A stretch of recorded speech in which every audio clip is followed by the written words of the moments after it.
오늘 말씀의 제목은 폭풍보다 무서운 내면의 적, 폭풍보다 무서운 내면의 적이라는 제목으로 함께 은혜를 나누겠습니다. 이번 주에 많이 추웠죠?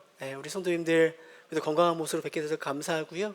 우리 옆에 분과 앞뒤 분과 인사 나누겠습니다. 한 주간 잘 지내셨습니까? 수고 많으셨습니다. 네, 아프지 마세요. 우리 성도님들 아프지 마십시오. 아프지 마십시오. 데일 카네기의 자기관리론이라는 책에 보면 이 콜로라도 산맥의 거대한 나무 이야기를 저희에게 해줍니다. 이 나무는 무려 400년가량 긴 시간 동안에 그 자리에 우뚝 서 있었어요. 400년 동안 이 나무는 14번의 벼락을 맞고 수없이 많은 눈보라와 폭풍을 견뎌냈고 산세태를 이겨내기도 했습니다.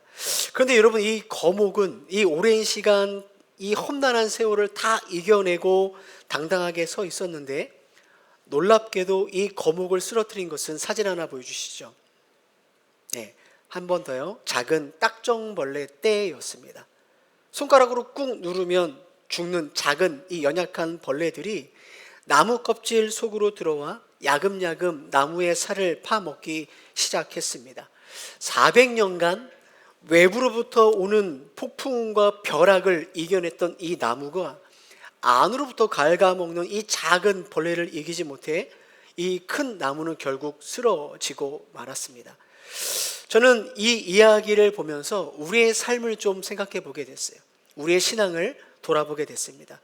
성도님들, 지금까지 인생을 살아가면서 얼마나 많은 인생의 벼락과 풍랑을 맞아보고 경험하셨습니까?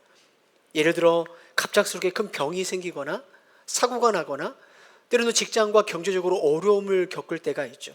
아니면 좋았던 그 관계가 깨어질 때 정말로 벼락 맞은 것 같은 그런 아픔을 우리가 경험합니다. 그런데 뒤돌아보면 사실 이렇게 인생의 폭풍 속에서는 오히려 우리가 정신을 바짝 차리고 더 하나님께 붙들려 기도하고 이 어려움을 이겨내는데, 정작 우리의 삶을, 우리의 믿음을 무너뜨리는 것은 커다란 삶의 문제가 아닌 것을 발견하게 됩니다. 어떻게 보면 정말 작은 문제입니다. 사소한 문제, 그냥 지나쳐도 될 만한 이러한 삶의 작은 문제들이 어느 순간 우리를 조금씩 갉아먹고 우리를 쓰러뜨리는 딱정벌레가 될 때가 있다라는 거예요. 사랑하는 성도님들, 오늘 우리가 이 말씀을 통해서 내 믿음과 내 신앙, 나의 삶을 조금씩 갉아먹는, 그래서 우리를 쓰러뜨리는 내 안에 딱정벌레는 무엇이 있는지, 예수께서는 그것을 어떻게 다루어 가시는지를 오늘 우리가 좀 말씀을 통해서 함께 살펴보려고 합니다. 첫 번째, 우리를 무너뜨리는 딱정벌레는 뭐냐? 바로 성공과 교만이라는 것을 기억하셔야 됩니다. 지난 시간 우리는 오병이어 사건을 살펴봤죠. 그 빈들에서 예수님께서 5천 명의 성인을 먹입니다. 성도님들 그거 다 알고 계시잖아요. 우리는 5천 명의 사람뿐만 아니라 성경에 보면 여자와 어린아이를 세지 않는 것을 감안하면 많은 신학자들은 2만 명 이상 되는 사람들이 예수님의 그 기적의 현장 가운데 있었다라고 이야기를 합니다. 사실 오병이어 그 전에도 예수님이 기적을 행하셨죠. 근데 그 기적을 가만히 보면 개인에게 행하신 기적이었어요. 그리고 사람들이 있어도 그렇게 많지 않는 적당한 무리 안에서 예수께서 기적을 벌이셨죠. 그런데 오병이어의 기적은 다릅니다. 2만여 명이 되는 수많은 사람들에게 동시에 보여주는 그런 기적이었어요. 그래서 오늘 오병이어의 기적을 경험한 사람들의 반응은 이전과의 사람들과 반응과 다릅니다. 같은 본문을 다루고 있는 요한복음 6장 14절 15절에 보면 이렇게 기록되어 있어요. 함께 읽어보겠습니다. 그 사람들이 예수께서 행하신 이 표적을 보고 말하되 이는 참으로 세상에 오실 그 선지자라 하더라. 그러므로 예수께서 그들이 와서 자기를 억지로 붙들어 임금으로 삼으려는 줄 아시고, 사람들이 예수님께 열광하죠. 예수님을 왕으로 세우려고 합니다. 성도님들, 그 열광의 현장 가운데 그런데 누가 함께 있습니까? 제자들이 함께 있죠. 제자들은 단순히 그 군중들과 함께 그냥 그 기적을 보는 사람들이 아니라 예수님이 떼어주신 떡을 직접 나눠준 사람들이 제자들이었습니다. 기적의 분배자였고 그 사람들이 왕으로 삼고자 하시는 예수님의 가장 가까운 최측근이었습니다. 그러니까 군중들이 예수님을 왕으로 삼고자 하는 이 큰 환호는 일정 부분 제자들을 향한 환호였다라는 거예요. 바로 그 순간 제자들의 마음 가운데는 작고 은밀한 그러나 치명적인 일들이 일어나기 시작했습니다. 그게 뭘까요? 내 선택이 틀리지 않았어. 나도 꽤 대단한 사람이 돼가고 있는 거야. 이렇게 쭉 간다면 예수님 옆에서 나도 한 자리를 차지할 수 있겠어. 여러분, 놀라운 성공의 현장에서 제자들의 마음속에는 보이지 않지만 교만과 허영이라는 딱정벌레가 움직이기 시작했어요. 하나님의 나라를 꿈꾸었던 제자들에게 오병이어의 성공은 하나님의 나라보다는 이제는 이 땅에서 내 나라를 꿈꾸기 시작하게 만들죠. 예수님을 사랑하며 따랐던 제자들의 마음에는 이제는 예수님이 가져다 줄 성공을 더 사랑하고 그 성공 때문에 예수님을 따라가기 시작합니다. 예수님은 그 아무도 보이지 않지만 그 제자들 마음속에 일어나는 이 위험을 간파하셨습니다. 화려한 성공이 제자들을 무너뜨릴 것을 아셨어요. 그래서 예수님께서 어떻게 하셨을까요? 오늘 마가복음 6장 45절 보십시오. 예수님께서 즉시 제자들을 재촉하사 자기가 무리를 보낸 동안에 배 타고 앞서 건너편 벳사다로 가게 하시고, 예수님이 재촉하여 이 제자들을 무리로부터 떨어뜨려 놨다는 거죠. 재촉하다라는 이 단어 에난카센이라는 헬라어는요, 강요하다라는 뜻이에요. 억지로 하게 했다라는 거예요. 무슨 말일까요? 예수님께서 제자들을 건너편을 보내려고 할 때 제자들이 가기 싫어했다라는 거예요. 등 떠밀어서 그 배에 태워 예수님은 그 제자들을 보낸 겁니다. 제자들이 그런 반응이지 않았을까요? 예수님 왜 그러세요? 사람들이 박수 쳐주는데 왜 여기를 떠나라고 하세요? 왜 갑자기 배를 타고 건너편으로 가라 하세요? 지금의 기회이지 않습니까? 세상 말로 물 들어올 때 노를 젓는다고 제자들은 그곳에 더 머물고 싶어 했어요. 그러나 예수님이 제자들을 등을 떠밀어 바다로 내보내십니다. 사랑하는 성도님들, 예수님께서 제자들을 죽이려고 바다로 보내는 게 아니죠. 제자들을 공경에 빠뜨리려고 폭풍 속에 보내는 것이 아닙니다. 그들의 영혼을 파먹고 있는 교만과 허영이라는 딱정벌레로부터 그들을 지키기 위해 잠시 성공의 자리로부터 떼어 놓으시고 있다는 거예요. 예수님이 볼 때는 제자들에게 위협이 되는 것은 바다의 풍랑이 아니라 실제로는 뭐예요? 그들의 마음속에 자라고 있는 교만이 훨씬 더 위험했다라는 거예요. 사실 이러한 교만 때문에 넘어지는 일들을 성경에서 참 우리가 쉽게 찾아볼 수 있는데요. 특별히 남유다의 우시아라는 왕은 16살이라는 어린 나이에 왕이 됩니다. 그가 왕의 자리에 올랐을 때 하나님의 기이한 도움을 받아 그는 성공한 왕으로 살게 됩니다. 역대하 26장 15절에 이렇게 기록되어 있어요. 그의 이름이 멀리 퍼짐은 기이한 도우심을 얻어 강성하여졌기 때문이다 라는 거죠. 쉬운 성경에 보십시오. 하나님께서 그를 도우셨으므로 매우 강한 왕이 되었다라는 거예요.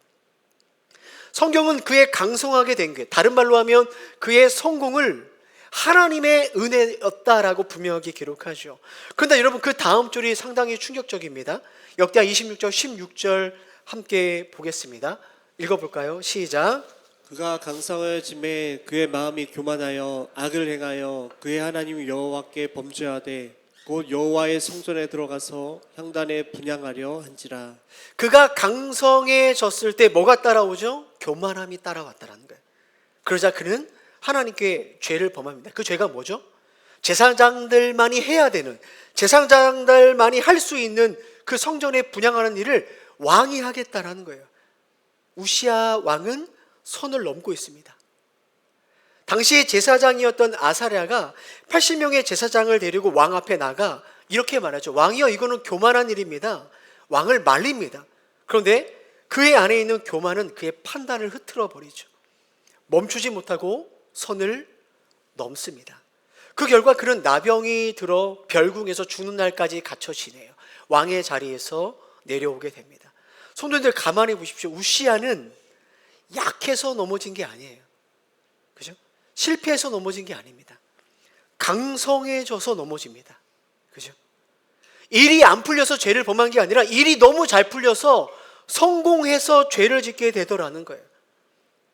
성도님들, 너무나 안타깝게도 강성해서 마음이 교만해지는 그 일, 성공 때문에, 그 교만함 때문에 하나님께 죄를 범하는 이 공식에서 사실은 앞에 있는 저나 앉아서 예배하는 여러분이나 자유할 수 있는 사람은 아무도 없다라는 거예요. 성도님들, 우리는 연약할 때 넘어지는 게 아니라 강성해서 넘어집니다. 실패해서가 아니라 인생의 성공의 자리에서, 사람들이 인정해주는 그 자리에서, 박수 쳐주는 그 자리에서 우리는 죄를 범하죠. 왜냐하면 강성해질 때 우리의 교만함이 함께 따라오기 때문에 그래요. 예전에 그 이찬수 목사님이 설교 때 그 말씀하셨었어요. 성공과 교만은 세트라는 거예요. 따로 떨어지지 않는다라는 거죠. 여러분, 그 성공 때문에 우리는 넘지 말아야 될 선을 넘어요. 때로는 재정의 강성함이, 때로는 지식과 경험의 강성함이 우리로 하여금 교만하게 해서 하나님이 넘지 말라는 선을 넘게 만들죠. 근데 이것이 개인의 삶에만 국한된 게 아닙니다. 많은 경우에 강성함 때문에 사실 가정이 깨지기도 합니다. 강성함 때문에 커다란 거목과 같은 교회가 넘어지죠. 그 교만함 때문에 공동체가 쓰러질 때가 있어요. 여러분, 제가 그 기도 카드와 감사 카드를 드렸지 않습니까? 거기 보면 담임 목사와 교역자에게 전하고 싶은 말을 적어달라는 항목이 있어요. 제가 이렇게 쭉 내용을 읽어봤는데 몇몇 성도들이 공통된 말씀을 저에게 하시더라고요. 갑자기 목이 메이네요. 그게 뭐냐면, 목사님 초심을 잃지 않으시기를 바랍니다라는 거예요. 목이 메이네요. 제가 깜짝 놀라고 당황했어요. 내가 초심을 잃어가나 보다. 저는 의식하지 못했는데 내 안에 나를 이 갉아먹는 딱정벌레가 있나 보다. 이렇게 저를 돌아보고 저를 좀 경계하는 시간을 말씀을 준비하면서 좀 가졌습니다. 또 한 가지는, 저한테 하고 싶은 말이 많으셨을 텐데 왜 굳이 이 말씀을 하셨을까? 성도님들의 마음의 바람이 그게 아니겠어요? 목사님, 강성하지 않아도 되니까 처음 그 마음을 지켜주세요. 그게 훨씬 더 간절한 마음이겠구나라는 생각을 하게 됩니다. 성도님들, 하나님께서 우리의 삶에 복을 주실 때가 있어요. 우리의 삶을 강성케 만드실 때가 있습니다. 물론 성공이란 기준이 다르지만 다양한 모습의 성공의 자리로 우리를 인도해 가실 때가 있습니다. 그때 우리가 사실 좀 마음을 잘 지켜 겸손해가 살아갈 수 있다면 얼마나 좋을까요? 그런데 앞서 말씀드린 것처럼 여기 있는 우리 누구도 성공과 교만으로부터 내 자신을 지킬 수 있다 장담할 수 있는 사람이 없다는 게 문제인 거죠. 그래서 오늘 예수님은 제자들을 재촉하여 바다로 보낸 것처럼, 성공의 자리를 떠나 보내는 것처럼 저와 여러분을 그 성공의 자리에서 떠나 보내실 때가 있다라는 거예요. 망하게 하려고 하는 게 아니라 강성해서 교만해서 하나님께 죄를 짓는 것보다 사실은 고난의 바다에서 훨씬 더 제자들이 안전하기 때문이라는 거죠. 성도들, 지금 사실 원치 않는 이 다양한 풍랑 속에 계시는 분들이 있으실 거예요. 분명하게 박수받는 자리였고 꽤 괜찮은 삶의 상황과 여건이었는데 다양한 모습으로, 마치 오늘 말씀처럼 억지로 그 자리에 떠밀리듯 쫓겨난 분들이 있을 겁니다. 그것이 뭐 재정의 문제든 건강의 문제든 좋은 관계가 깨지든 말이죠. 그렇다면 성도님들, 그 시간들을 어떻게 해석해야 될까요? 주님께서 여러분들을 교만의 벌레로부터 지키기 위해 즉시 재촉하여 보내신 보호의 풍랑일지도 모른다라는 거죠. 시편 기자는 자신의 인생에 찾아오는 풍랑을 이렇게 해석합니다. 시편 119편 71절 말씀 함께 읽어보겠습니다. 시작. 고난 당한 것이 내게 유익이라. 이로 말미암아 내가 주의 율례들을 배우게 되었나이다. 네, 고난의 풍랑 속에서 우리는 교만함들이 그때 떨어져 나가는 거예요. 그 풍랑 속에서 겸손함으로 주님의 뜻을 배울 수 있다면, 여러분, 예수님 없는 강성함과 성공보다 주님과 함께하는 풍랑이 훨씬 더 우리에게 유익하고 복이 된다라는 거예요. 사랑하는 성도님들, 우리의 삶을 무너뜨리는 첫 번째 딱정벌레는 성공 속에 찾아오는 교만이라는 것을 반드시 기억하셔야 됩니다. 오늘 이 말씀을 통해서 여러분 잘 눈치채지 못하지만 여러분 마음 가운데 깊이, 여러분 내면에 깊이 숨어있는 그 심각한 교만의 문제가 발견되어지기를 주님의 이름으로 축복합니다. 두 번째, 여러분, 우리의 신앙과 믿음을 넘어뜨리는 딱정벌레는 바로 두려움과 불신앙의 딱정벌레입니다. 성도님들, 지금 예수님께서 재촉하셔서 떠밀리듯 바다에 나간 제자들의 상황을 한번 보십시오. 조금 전까지만 해도 수많은 사람들한테 환호를 받던 그들이었어요. 근데 지금 그들의 현장은 어떻죠? 48절을 보십시오. 바람이 거스름으로 제자들이 힘겹게 노를 젓고 있습니다. 환호성은 온데간데 없어지고 칠흑 같은 어둠 속에서 살려고 발버둥 치죠. 육체의 힘은 다 빠져나갑니다. 죽음의 공포가 엄습해 옵니다. 근데 여러분, 예수님께서 그들을 구원하기 위해 바다 위를 걸어오세요. 가장 절망적인 순간에 가장 완벽한 타이밍으로 예수님의 구원의 발걸음을 떼시죠. 근데 여기서 기가 막힌 일들이 또 벌어집니다. 49절 50절 말씀 함께 읽어보겠습니다. 시작. 제자들이 그가 바다 위로 걸어오심을 보고 유령인가 하여 소리 지르니 그들이 다 예수를 보고 놀람이라. 아니, 예수께서 네, 쭉 읽어주세요. 곧 그들에게 말씀하여 이르시되 안심하라 내니 두려워하지 말라 하시고. 거기까지입니다. 네, 지금 구원하러 오시는 예수님을 보고 제자들이 지금 뭐라고 말하죠? 유령이다, 우리말로 하면 귀신이다, 이렇게 소리 지르는 거죠. 비명을 지르는 거죠. 예수님이 걸어오심을 보고 놀란 것은 예수님의 기적을 보고 감탄해서 놀란 게 아니라 두려움과 공포로 놀랐다라는 그런 단어가 쓰입니다. 풍랑에서 자신들을 구원하러 오신 예수님을 알아보지 못하는 것도 문제지만 예수님을 자기들을 죽이려 오는 유령으로 보는 것, 두려워했다라는 것, 너무나 웃긴 일이 벌어지는 거죠. 성도들, 왜 제자들은 눈앞에 있는 예수님을 알아보지 못했을까요? 캄캄해서요? 아닙니다. 하버드 대학의 심리학자 데니얼 사이먼스가 진행한 유명한 실험 하나가 있어요. 보이지 않는 고릴라라는 시험입니다. 내용은 이렇습니다. 연구팀이 사람들에게 농구하는 영상을 보여주면서 흰 옷 입은 사람들이 농구공을 몇 번 패스하는지를 정확하게 세어보라고 미션을 줍니다. 사람들은 그 공의 움직임을 쫓으며 숫자를 세는데 정신이 없었죠. 그런데 그 영상 중간에 9초 동안 고릴라 탈을 쓴 사람이 지나가면서 가슴을 치면서 9초 동안 등장합니다. 이게 시커매서 안 보이는데, 이게 여러분 화면에 봤을 때 왼쪽에 있는 그 시커먼 거 보이십니까? 고릴라 탈을 쓴 사람이에요. 9초 동안 등장하고 가슴을 치면서 등장해요. 실험이 다 끝난 후에 물어봤어요. 혹시 여러분 영상에서 고릴라를 보셨습니까? 놀랍게도 절반 이상의 사람들이 고릴라를 못 봤다라는 거예요. 신기하죠? 왜 그랬을까요? 네, 패스 횟수를 세느냐고, 그 과제에 집중하다 보니까 눈앞에 있는 거대한 고릴라를 못 봤다라는 것입니다. 제자들이 영적 상태가 딱 그런 거죠. 풍랑이라는 현실에 너무 몰두했어요. 살아야겠다는 생존의 문제 앞에 너무 몰두했어요. 노를 열심히 져야 된다는 행동에 몸통 신경에 팔려 있다 보니까 그 두려움에 압도당해서 눈앞에 보이는 예수님이 안 보이는 거예요. 성도들, 이것이 바로 두려움과 불신앙이라는 딱정벌레가 우리에게 행하는 일입니다. 여러분, 이 불신앙과 두려움이 우리의 영적인 눈, 마음의 눈을 갉아먹기 시작하면 어떤 일이 일어나는지 아십니까? 여러분 눈에 예수님이 안 보여요. 말씀이 안 들립니다. 아니요, 사실은 나를 돕기 위해 오시는 주님을 유령이다, 나를 해치려고 오는 귀신으로 여길 때가 있다는 것이죠. 영국의 위대한 설교자 J.C. 라일 목사님이 이 장면을 두고 이렇게 통탄합니다.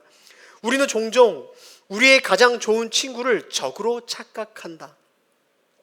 은혜가 가장 가까이 왔을 때 우리의 두려움은 그것을 가장 큰 재앙으로 오해하게 만든다.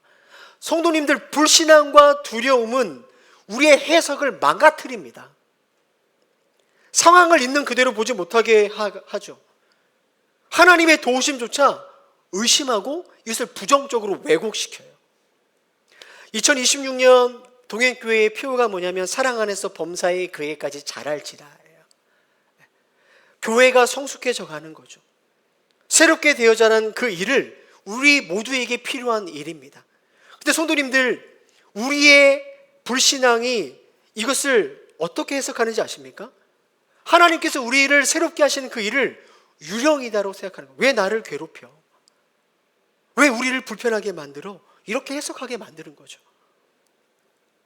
하나님께서 우리 공동체를 새롭게 하시기 위해서 보내주시는 그 은혜의 물결을 우리는 우리를 위협하는 파도로 해석을 하죠.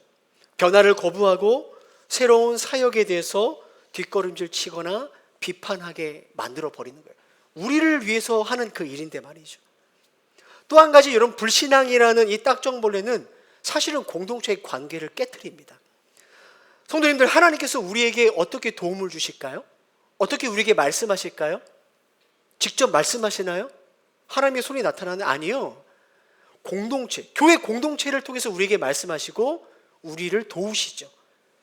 여러분, 믿음의 동역자들이, 우리 장로님들이, 또는 목회자들이, 여러분의 셀 리더들이 사랑하는 마음으로 여러분을 고민할 때 있죠. 집사님, 그거는 좀 기도해 보셔야 될 것 같아요. 권사님, 그 말은 좀 덕이 되지 않는 것 같습니다. 내 영혼을 살리기 위해, 돕기 위해 주님께서 다가오시고 손 내미는 그 손길을 우리는 뭘로 봅니까? 나를 공격하는 손으로 본다라는 거예요. 쥐가 뭔데? 이거 제가 상상하는 거예요.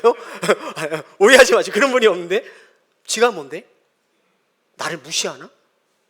왜 나한테만 그래? 그러니까 하나님께서 공동체를 통해서 우리의 삶을 접근하시는데 이것을 우리가 나를 공격하는 사인으로 보는 거죠. 유령이다. 제자들이 그거 아닙니까? 마음의 문을 닫고 관계를 딱 끊어버리는 거예요. 성도님들, 오늘 우리들의 눈은 어떻죠? 여러분을 사랑하고 돕고자 하는 사람들의, 성도들의 손길 속에서 예수님의 손을 봅니까? 아니면 나를 괴롭히는 유령으로 봅니까? 여러분, 우리의 해석이 병들면 예수님이 정말 바로 옆에서도 우리는 불행할 수밖에 없어요. 해석이 병들어 버리면 나를 돕기 위해 하는 말이 다 날카로운 칼처럼 받아들이는 거죠. 도와드릴 수가 없어요. 그렇다면 어떻게 제자들은 이 지경까지 됐을까? 성경은 정확하게 그 원인을 이렇게 말합니다. 마가복음 6장 52절, 그 마음이 둔하여졌다라는 거예요. 떡대시던 그 은혜의 일을 잊어버렸기 때문에 마음이 둔해졌어요. 이 둔하여졌다라는 이 단어, 헬라어 포로호라는 단어가 대리석이라는 단어입니다. 그러니까 무슨 말이겠어요? 제자들의 마음이 그냥 둔해진 게 아니라 대리석처럼 딱딱하게 굳었어요. 어떤 말을 들어도 들어가지 않는 거죠. 여러분, 예수님께서 오병이의 기적 몇 달 전입니까? 몇 시간 전이잖아요. 몇 시간 전에 했던 그 은혜의 기억들이 잊어버리게 되는 거예요. 빈들에서의 기적과 바다의 풍랑 사이의 믿음의 연결고리가 완전히 끊어져 버린 거예요. 성도님들, 우리는 매주 예배를 통해서 뭘 듣죠? 우리 하나님이 살아계십니다. 그분이 우리의 삶을 인도하십니다. 그 주님을 배우고 듣는 거 아닙니까? 근데 성도님들, 배우고 듣기만 합니까? 지나간 여러분의 삶에 하나님의 은혜가 없었어요? 빈들의 기적이 없으셨나요? 있으셨잖아요. 저마다 있었다라는 거예요. 그런데 문제는 내 인생에 풍랑이 닥치면 어떠자? 그 많던 은혜의 기억을 기억하지 못해요. 내 마음의 불신앙과 두려움에 딱정벌레가 막 들끓기 시작합니다. 예수님이 또 안 보이는 거예요. 어떻게 해야 될까요? 그 굳어져 버린 우리의 불신앙의 시선, 모든 것을 해석하는 우리들에게 필요한 게 뭘까요? 다른 데 있지 않습니다. 말씀을 듣고 다시 은혜를 기억해야 되는 것밖에 없어요. 따라해볼까요? 말씀을 듣고 은혜를 기억합니다. 여러분, 예수님을 향해 어이없게 유령이다 라고 외치는 제자들에게 주님이 어떻게 하시는가? 50절 보십시오. 그들이 다 예수를 보고 놀라합니다. 이에 예수께서 곧 그들에게 뭐예요? 말씀하시되 안심하라, 내니 두려워하지 말라. 예수님은 제자들에게 말씀하시는 거죠. 나는 유령이 아니다. 너희들을 해치는 자가 아니다. 나는 아까 빈들에서 봤던 너희의 예수다. 빈들에서 떡을 먹이던 그 능력의 주님이 지금 너희들의 공포스러워하는 풍랑 위에서도 여전히 너희의 하나님이다라고 말씀하시는 거예요. 그 은혜를 기억하라는 거죠. 성도님들, 우리 안에 불신앙의 딱장벌레를 잡는 살충제는 말씀을 듣고 다시 은혜를 기억하는 것밖에 없어요. 그래야 여러분, 마음이 굳어져서 엉뚱한 생각, 엉뚱한 말, 엉뚱한 삶의 자리에서 빠져나올 수 있게 되는 거예요. 성도님들, 혹시 자기 생각에 깊이 빠져 있는 사람들과 대화해 본 경험이 있으시죠? 다들. 가만히 한번 들어보십시오. 그 생각이 말씀을 기초하거나 은혜를 기억해서 말하는 사람이 없어요. 다 무엇을 갖고 말하죠? 내 경험을 토대로 결론을 내는 거예요. 그러니까 자꾸만 마음이, 생각이 경직되고 굳어져 가는 거죠. 말씀과 은혜를 기억하는 게 아니라 경험을 토대로 결론을 내는 것. 사랑하는 성도님들, 오늘 우리들의 마음은 혹시 제자들처럼 둔해져 가고 있는 것 아닙니까? 마음이 딱딱하게 굳은 살이 바뀌어서 엉뚱한 생각과 말을 하며 스스로 오해 속에 살아가고 있지 않은지 정말 우리는 우리 자신을 계속해서 살펴봐야 돼요. 말씀을 통해서 계속 살펴봐야 돼요. 여러분, 주님의 말씀을 듣고 은혜를 기억해야만 둔하여진 우리의 마음에 굳은 살이 그때 벗겨집니다. 다른 걸로 안 벗겨져요. 사랑하는 성도님들, 여러분의 신앙과 믿음이 둔해지지 않기를 주님의 이름으로 축복합니다. 딱딱하게 굳어지지 않기를 원하는 거예요. 마지막으로 여러분, 우리의 믿음을 갉아먹는 벌레는 여전히 내 힘으로 살 수 있다고 착각하는, 그렇게 살려고 하는 고집이에요. 고집. 따라해 볼까요? 고집이 나를 넘어뜨립니다. 여러분, 고집이 나를 넘어뜨려요. 고집이. 성도님들, 오늘 말씀을 보십시오. 두려움에 떠는 제자들에게 예수님이 50절에 보니까 내니 두려워하지 말라라고 하면서 비로소 배에 올라가니까 어떻게 됩니까? 그제서야 바람이 그치는 거예요. 신앙생활에 너무 중요한 원리 아닙니까? 기본이고 중요한 원리예요. 여러분, 제자들이 밤새 노를 졌잖아요. 뭘로 졌습니까? 자신들의 경험, 그 기술, 모든 힘을 동원해서 풍랑을 이겨보려고 했죠. 근데 그 결과가 뭐예요? 한 발자국으로 앞으로 안 나가는 거 아닙니까? 여러분, 인명구조대원 있잖아요. 물에 빠진 사람들 구하는, 이 사람들이 가장 두려워하는 사람이 누군지 아세요? 수영 못하는데 살겠다고 발버둥 치는 사람이 가장 위험하대요. 거기 달라붙으면 같이 꼬르륵 빠져 죽는다고 합니다. 그래서 구조대원들은 바로 구하지 않는답니다. 힘이 빠질 때까지 조금 기다린다라는 거예요. 힘이 빠진 사람을 그래야 건져낼 수 있기 때문이라는 거죠. 제자들의 모습이 딱 그런 거죠. 필사적으로 살기 위해 노를 져. 어떤 마음이 있죠? 내가 해결할 거야. 바다는 내 전문이야. 누가 나보다 더 잘 알겠어. 그죠? 근데 성도님, 그 몸부림이 어떻게 했냐라는 거예요. 그래서요, 바다를 건넜습니까? 풍랑이 잠잠해집니까? 아니잖아요. 그 고집 때문에 예수님도 못 알아보는 거 아닙니까? 성도님들, 우리 인생의 크고 작은 풍랑은 언제 그치죠? 성경이 오늘 말씀하잖아요. 주님이 배에 올라 그들에게 가시니 바람이 그치니라. 내가 쥐고 있는 그 노, 그걸 내려놔야, 예수님이 내 인생의 배에 올라타야 바람이 그치는 거예요. 솔직하게 말씀해 볼까요? 여러분, 가정 안에 왜 자꾸 바람이 일죠? 남편은 남편의 노를 지고 아내는 아내의 노를 져서 그런 거잖아요. 말씀대로 주님이 노를 잡으면 괜찮을 텐데, 그죠? 여러분, 교회 공동체 안에 왜 풍랑이 그치지 않는지 아십니까? 왜 문제가 계속 생길까요? 예수님의 말씀대로 그냥 배가 가면 되는데 저마다 내가 노를 젓겠다라는 거예요. 이 방향이 맞다. 내 지식과 경험의 노에 힘을 잔뜩 쥐고 노를 잡고 있으니까 배가 안 나가요. 그죠? 요한계시록 3장 20절에 예수님께서 라오디게아 교회에게 이렇게 말씀하시죠.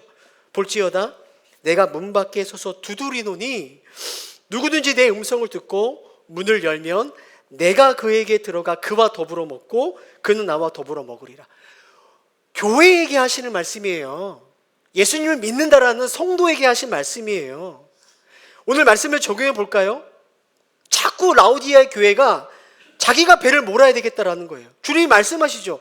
야, 그러면 배가 안 나가는 거야. 여러분, 라오디아 교회는요, 돈이 많은 교회였어요. 그들에는 돈도, 그 배 안에는 돈도 있었고요, 기술도 있었고요, 사람도 있었어요. 그런데 예수님이 배 밖에 있잖아요. 그 배는 난파선입니다. 볼지어다 내가 문 밖에서 문을 두드리노니 내 음성을 듣고 문을 열어라. 오늘 저와 동행교회 성도님들에게 하시는 말씀인 거죠. 사랑하는 성도님들, 이 시간 힘겹게 저었던 나의 고집이라는 노를 내려놓았으면 좋겠어요. 그리고 문을 여십시오. 내 힘으로는 이 벌레들을 이길 수가 없잖아요. 주님, 내 배에 올라주십시오. 주님이 내 배에 오르는 순간 여러분, 그 풍랑, 고칠 것 같지 않는 그 풍랑이 잠잠해지고 여러분의 가정과 일터의 공동체 가운데 주님의 평강이 임하게 되는 줄 믿으시길 바랍니다. 말씀을 맺겠습니다. 사랑하는 성도 여러분, 40년 된 거목을 쓰러뜨린 건 벼락과 폭풍이 아니었습니다. 작은 벌레였어요. 우리의 영혼을 무너뜨리는 것은 벼락과 폭풍이 아닙니다. 교만과 불신앙의 두려움, 그리고 내 안에 있는 고집, 이 벌레들이 계속해서 우리를 파먹고 있을 수 있다라는 거죠. 성도님들, 그런데 한번 솔직해집시다. 교만하지 말라고 제가 말하면 교만해지지 않습니까? 두려워하지 말라고 하면, 내 힘을 빼라고 하면 그게 됩니까? 저는 안 되더라고요. 마찬가지 아닐까요? 우리는 400년 된 거목처럼 사실 겉으로 보면 다 멀쩡해 보이지만 이미 우리 안에는 그 죄의 습성이 가득 차서 스스로 우리는 이 벌레들을 잡아낼 능력이 우리에게 없다라는 거죠. 우리는 다 갉아먹혀서 넘어가는 중에도 우리 안에 벌레가 있다는 것을 인정하지 않아요. 침몰하는데도 계속해서 내 힘으로 노를 젓는 거죠. 어떻게 되죠? 방법이 없지 않습니까? 그래서 우리는 예수 그리스도가 필요한 거예요. 여러분 예수님 오늘 어떤 분이시죠? 의심하고 오해하고 도와주려고 왔는데 유령이다라고 외치는 그 제자들의 배에 예수님이 올라가십니다. 믿음이 없는 그 배에, 자격이 없는 그 배에 예수님은 모른 체 하고 지나가는 게 아니라 그 배에 오르셔서 풍랑을 잠잠케 하시죠. 그게 복음 아닙니까? 자격이 있나요? 믿음이 있나요? 자격 없는 믿음 없는 우리의 배에 주님께서 하늘의 영광을 버리고 그 배에, 비참한 인생의 배에, 마땅히 침몰해야 될 우리의 배에 주님이 오르신 거 아닙니까? 여러분, 오늘 갈릴리 바다에서 예수님은 배에 오르자 바람이 그쳤어요. 그러나 훗날 예수님이 십자가라는 배에 오르셨을 때 어땠죠? 십자가에서 하나님의 진노의 거대한 풍랑이 예수님을 덮었습니다. 예수님은 그 풍랑을 잠재우지 않으셨어요. 그 풍랑을 온몸으로 다 받아내며 하나님 나를 어찌하여 버리셨습니까? 하며 절규하며 그 십자가와 함께 침몰하셨죠. 주님이 십자가에서 모든 풍랑을 맞고 침몰하셨기 때문에 오늘 저와 여러분의 인생은 풍랑 속에서 안전할 수 있는 거예요. 그분이 하나님께 버림받으셨기 때문에 오늘 두려움에 떠는 우리들에게 내니 두려워하지 말아라, 내가 너와 함께 했다는 이 주님의 음성을 저와 여러분이 들을 수 있게 된 거죠. 사랑하는 성도님들, 오늘 우리가 해야 될 일은 뭡니까? 벌레를 잡는 일이요? 아니요, 벌레는 우리 힘으로 못 잡아요. 뭐 해야 됩니까? 우리를 위해 풍랑을 맞으신 십자가를 바라보는 거예요. 교만의 벌레가 꿈틀대십니까? 십자가를 보십시오. 하나님의 아들이 나를 살리기 위해 이토록 비참하게 죽으셔야 했다면 도대체 내가 교만할 이유가 뭐가 있죠? 내가 아무리 강성하게 된다고 내가 자랑할 게 뭐가 있죠? 십자가 앞에 내 안에 교만은 죽는 거죠. 불신앙에 딱정벌레가 있습니까? 십자가를 보십시오. 자기 아들을 아끼지 않고 주신 이가 어떻게 우리의 인생의 풍랑 가운데 우리를 버려둘 수 있겠습니까? 십자가는 우리를 향한 가장 확실한 증거가 되는 거죠. 내 마음대로 하고 싶은 고집의 벌레가 있습니까? 죽기까지 순종하시는 예수를 바라보십시오. 내 고집으로 노젓는 것을 멈출 수 있는 거죠. 다 이루었다 말씀하시는 그 음성 앞에 내 인생의 노를 맡길 수 있는 거예요. 겸손과 순종의 마음이 찾아오게 되는 것입니다. 사랑하는 성도님들, 예수님을 잘 믿으시기를 주의 이름으로 축복합니다. 십자가 앞에 나오십시오. 우리 안에 내면의 어둠은 떠나가고 주님이 평강을 주실 것입니다. 우리 함께 찬양하겠습니다.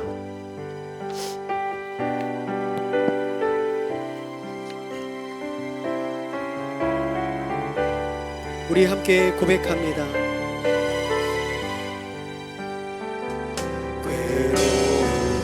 주님의 얼굴 보라, 얼굴 보라, 평화의 주님 바라보아라. 세상에서 시달린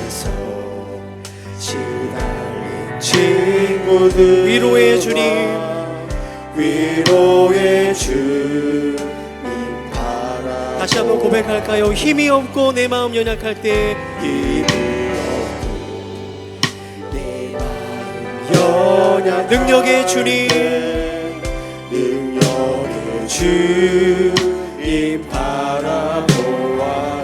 주의 이름 부르는 주의 이름 부르는 모든 자는 힘 주시고 늘 지켜주. 눈을 들어 주를 보라.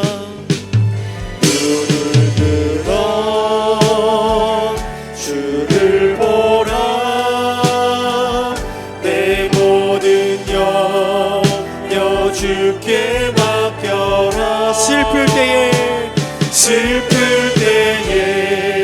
주님의 얼굴 이 시간 오직 주님만 바라봅니다. 사랑의 주님 안식. 눈을 들어 주를 보라. 주를 보라. 내 모든 염려 주께 맡겨. 주님 오직 주님만을 바라봅니다.